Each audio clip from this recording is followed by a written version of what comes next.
This is a story about Cass Pennant. Pennant's mother came over from Jamaica while pregnant with Cass. Cass was born in Doncaster, in Yorkshire. At just 6 weeks old, Cass was abandoned by his biological mother. He was then placed into Dr. Bernardo's home for orphans. Pennant was later fostered by Cecil and Dorothy Chambers, an elderly white couple from the Slade Green area in London. Cass was the only black person in his area. He once stated that he was bullied from day one, year after year, and beaten by racist bullies in the area where he lived. Not just from rivals or other kids, the whole town. Imagine as a kid, you're picked out, people in vehicles shouting at you, total strangers. Pennant was christened the name Carol by his biological mother. Carol is a common name for men in parts of the West Indies, and is the Irish equivalent for the name Charles. This was also a source of bullying for Cass while growing up. Cecil, one of Cass's foster parents, took Cass to his first football match in 1966. The same year that England won the World Cup. It was here that Cass would discover his love for the West Ham Football Club. Cass was also into boxing, and after watching the boxer Muhammad Ali beat Henry Cooper in 1966, Carol adopted the name Cass.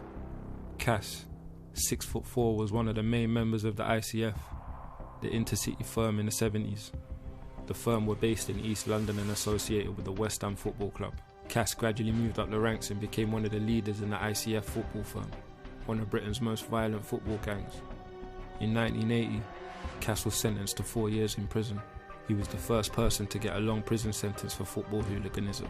After a second time in prison, Cass started running a nightclub security firm in London. One night, while working on a door at a nightclub in South London, Cass was shot 3 times by a rival football gang. In 2002, Pennant wrote his first autobiography, called Cass, and in the same year he appeared on a documentary called Football's Fight Club, about football hooliganism in the 70s, which was shown on Channel 4.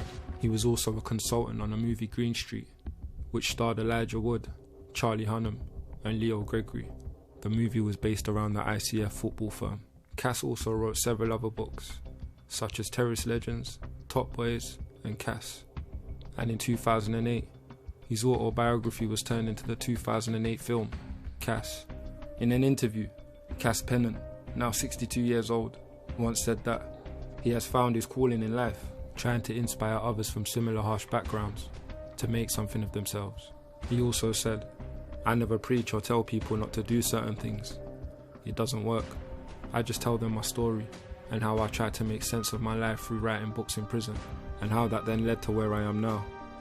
I want to open doors for them and open their eyes." The story of Cass Pennant shows that no matter how many hard times you go through in life, you can always turn your life around and do better. For the latest in urban news and stories, subscribe, hit that thumbs up, hit that notification bell, and stay tuned into Real Stories UK.